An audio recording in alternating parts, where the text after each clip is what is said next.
Kumpleto, detalyado at napakaraming teknik mula sa pag-caramelize ng asukal, paggawa ng napakakinis na leche flan hanggang sa full costing. Kung small or medium size po yung itlog na gagamitin nyo, 6 na piraso po yung kakailanganin natin. Kung large or XL size naman po, 5 piraso lang po ng itlog yung atin pong gagamitin. At yes, whole egg plan po yung gagawin natin, pero I'll make sure magiging smooth and creamy pa rin po yung atin pong magagawa. Pinatakan ko lang po ito ng isang buong kalamansi. Kung sakaling hindi po ito available sa inyo, pwede rin po kayong maglagay rito ng 1 teaspoon po ng vanilla.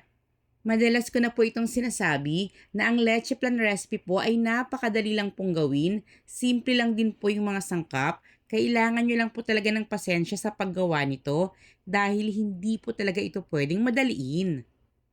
Panoorin niyo po lang buo yung video para po malaman niyo lahat po ng teknik na ibabahagi ko sa inyo. Wala po ako rito tinatagong sikreto para po yung leche plan na magagawa niyo ay perfect na po talaga. Una, kung mapapansin niyo ngayon, dahan-dahan lang po nating hinahalo ito pong ating mixture. Pangalawa, makikita nyo rin po yung paglagay ko po ng mga ingredients. Hindi ko po ito basta-basta binubuhos lang. Dahan-dahan na rin po ako sa paglagay. Iniiwasan po kasi talaga natin rito makapag-create tayo ng mga bubbles. Gusto naman natin yung leche plan na smooth yung texture, hindi lang po sa labas hanggang sa pinakaloob. Kaya iwasan po talaga nating haluin ito ng mabilis. Ito po optional lang, naglagay lang po ako ng pinch ng yellow food coloring. Ang dahilan po nito, dahil nga po ang gagawin nating leche plan ay nakalagay po sa mga microwavable tub.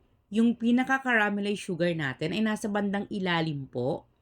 Hindi na natin ito ililipat pa ng ibang container. Itataob lang po natin ito kung sakaling gagamitin po natin sa halo-halo. Para po may kaunting kulay na po yung ating leche plan at hindi naman po ganun ka-light. Again, optional lang po yung paglalagay nito. Sumunod na technique, dapat po salain po natin yung ating mixture ng 3 to 4 times. Sa pagsasala rin po, ganun rin po. Huwag nyo rin po itong madaliin, dahan-dahan lang din po. Ako po, 3 salaan po yung ginagamit ko dahil nga po whole egg yung plan na ating ginagawa. Para po makita ko kung may egg whites pa, saka ko lang po ito titigilan sa pagsasala. Then ito, isa rin po ito sa importanteng technique. After po natin itong masala, i-rest po muna natin yung ating mixture. Sa room temperature lang po, make sure po na hindi ito lalanggamin, takpan at i-rest po ito ng 2 hours. Nakakatulong po yung pag-rest nito para sa smooth consistency po talaga ng ating mixture, para smooth rin po talaga yung magawa po nating leche plan. At ang isa pa po sa tips ng inyong mommy loves, kahit po whole egg pa po yung gamit natin dito, basta ang gagamitin po nating gatas ay talaga naman pong dekalidad. Katulad po nung nakita nyo kanina, sinadya ko pong makita nyo na yung brand na gamit ko para po magka-idea kayo, para po talagang creamy yung ating leche plan, kahit nga po gumamit pa po tayo rito ng puting itlog. At dahil nga po tayo ni leche plan yung ating gagawin, gagamit po ako rito ng hinge cup. Bali microwavable po ito kaya pwede pong mainitan. 1 ounce lang po yung gagamitin ko dito. Sakto lang pong pang-topping sa atin pong mga halo-halo. Kung gusto niyo pong medyo malaki, meron pong mas mataas ng kaunti. 2 ounce naman po. Then yung ating mixture after po natin itong ma-rest, hahaluin lang po natin ito ng dahan-dahan. At sa bawat hinge cup po, naglagay lang po ako ng 1 teaspoon po nung atin pong caramelized sugar.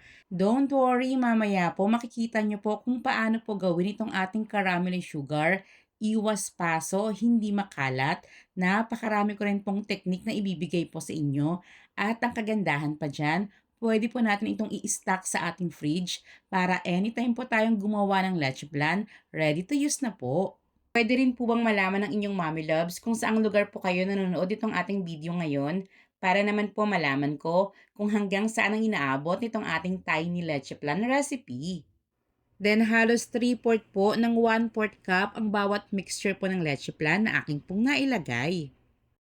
Sa mga nagtatanong, yes, hindi po tumitigas ito pong ating caramelized sugar. Pero pansinin ninyo, hindi rin po ito humahalo sa ating mixture. Basta, Dahan-dahan rin po yung paglalagay nito. Hindi po kasi pwedeng mainit po talaga yung caramelized sugar na ilagay natin dito sa mga hinge cup or sa mga microwavable tub. Pwede naman po itong gamitin sa pag steam pero kung direktang lalapatan ng napakainit na caramelized sugar, possible po talaga itong ma-deform.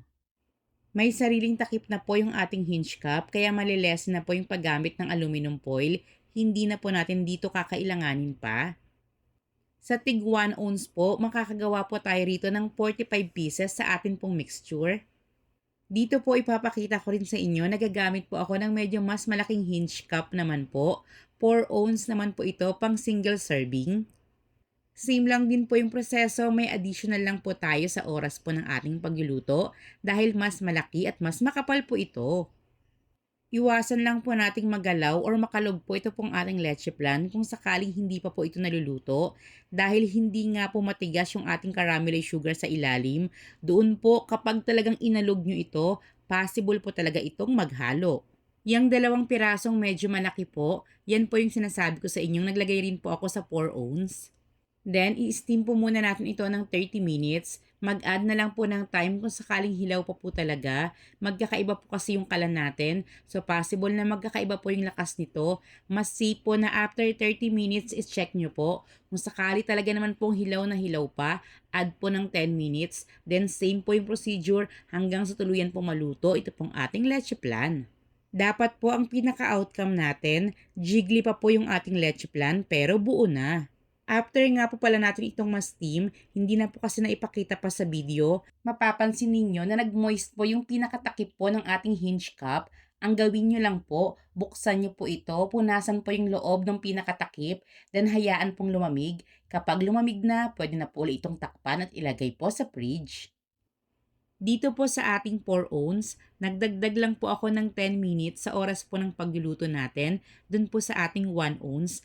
Again, ang oras po ay laging nakadepende dun po sa lakas ng apoy na inyo pong nagamit.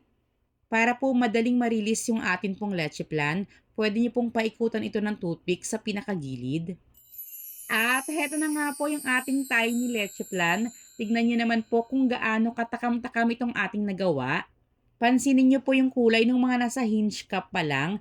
Kapag hindi pa po kasi talaga natin ito naitaob, hindi pa po makikita yung caramelized sugar. Kaya malaki po yung ambag nung nilagay po natin kakaunting food coloring kanina. Hindi naman po ito masama dahil nga po sobrang kaunti lang po talaga nito. At yung resulta, still smooth and creamy pa rin po talaga itong ating leche plan kahit pa po whole egg yung ating ginamit. Kung sakaling nagtitinda po kayo ng halo-halo, ngayon hindi niyo na po kailangan pang maghiwa-hiwa pa ng leche plan or tansyahin kung gaano po ito kalaki dahil ngayon pantay-pantay na, gamit lang po itong ating mga hinge cup, makakagawa na po tayo ng atin pong tiny leche plan. Yung ganitong proseso, ganun na rin po yung atin pong caramelized sugar. Pwede rin po natin itong gamitin sa atin pong mga lianera. Sa mga nagtatanong po kung saan raw po natin nabibili yung ganitong klaseng lianera, wala po itong dugtungan. Hindi po katulad ng mga dati nating ginagamit na ganito po. Minsan po tumutulo or tumatagas po yung mga laman, lalo na po yung caramelized sugar. Ilalagay ko na lang po yung link sa atin pong comment box. Ganito pa rin po ba yung pamamaraan nyo ng pagkakaramelize ng asukal? Sigurado madalas po kayong mangawit dito? Yung sa leche plan pa lang ubos na yung lakas mo, paano ka pa makakagawa ng iba pang recipe? Ngayon po may tuturong pamamaraan sa inyo ang inyong Mommy Loves na kung saan malilesen na po yung pagod mo, makakatipid ka pa ng oras sa paggawa or pagkaramelize po ng asukal. Same pa rin po yung resulta, makintab pa rin po yung pinakaibabaw. At the same time, makakaiwas rin po kayo ritong masunugan ng asukal, kaya hindi po papait yung inyong leche plan. So ano, tara? Mix and cook, cooking made easy as 1, 2, 3. Sa isang kawali, maglagay lang po tayo rito ng asukal. 1 kilo recipe po yung aking gagawin dito dahil ini-stack ko lang po ito sa aming rep para anytime ko pong kailanganin ng caramelized sugar, meron na po agad akong available. Kung gusto niyo pong gumawa ng mas kaunti, pwede pong 1/2 kilo or 1/4 kilo lang po ng asukal yung inyo pong gagamitin. Sa umpisa, pwede po tayo ritong gumamit ng high heat. Huwag po muna nating hahaluin. hintayin po muna nating mag-caramelize po yung mga gilid or bandang gitna. Then kapag nakikita niyo na pong natutunaw na po yung asukal sa gilid, dito po pwede na po tayong maghalo. Huwag niyo na po itong iwanan pa dahil saglit lang naman po itong gawin. Kung sakaling medyo mabagal po yung paghahalo ninyo or napapansin ninyo na mas madaling mag-melt yung asukal, pwede niyo pong hinaan ng kaunti yung kalan. Then, kapag fully melted na po yung asukal, dapat po wala na po kayong makikita or mararamdaman po ng inyong sandok na granules po ng asukal. Hinaan na lang po yung lakas ng apoy sa low heat. Maglalagay naman po tayo rito ng kaunting tubig, pero tingnan nyo po yung aking gagawin. Paunti-unti lang po yung paglalagay ko para hindi naman po bigla ang mamuo yung asukal at hindi rin po tayo mahirapan sa pagme-melt po uli nito. Tuloy-tuloy lang po tayo sa paghahalo nito hanggang sa tuluyan po uling mag-melt kung sakaling may mamuo pong asukal. Uulitin ko po, dahan-dahan lang po yung paglalagay ng tubig. Mag-iingat rin po tayo dahil kapag binuhos po agad natin ito, possible po itong tumalsik at tayo po ay mapasok. Then kapag nailagay na po natin lahat po ng ating tubig, pwede na po ulit nating lakasan yung apoy sa high heat hanggang sa tuluyan pong mag-melt nga yung asukal. At kapag fully melted na po ito, doon po kayo mag-start ng oras ng 5 minuto bago nyo po papatayin yung apoy sa inyong kalan. Dahil nga po kapapatay lang natin ang apoy sa ating kalan, mainit pa po itong ating niluto. Kaya mapapansin nyo, medyo malabnaw po ito. Pero hintayin nyo po itong lumamig, lalo na po kung ilalagay nyo po ito sa inyong fridge. Then kinabukasan nyo pa po gagamitin, makukuha nyo po yung consistency na gusto nyo. Kapag tuluyan na nga po itong lumamig, isarin lang po natin sa isang malinis na garapon. Then tatagal po ito sa ating fridge ng 2 to 3 weeks. Mas tatagal pa po kung sa freezer naman po natin ilalagay. After 24 hours sa ating fridge, tingnan nyo na po yung pinaka-consistency ng ating caramelized sugar. Ang tanong, magkano nga raw po ba yung puhunan natin dito sa ating tiny leche plan? Yan naman po yung ating pag-uusapan. Yung total expenses po natin dito ay 257 pesos. Hindi pa po ako naglalagay ng labor cost. Pumapatak po na 5 pesos and 75 centavos po per piece yung atin pong mini leche plan. So kung gagamitin niyo po itong pang-topping sa halo-halo or mais con yelo, may idea na po kayo sa costing? May nagtatanong rin po kung pwede raw po ba natin gamitin uli yung hinge cup na ginamit natin. Yes, pwedeng-pwede po, basta hindi pa po ito damage. So, paano? Hanggang sa muli po nating pagluluto! Mix and cook, cooking made easy as 1, 2,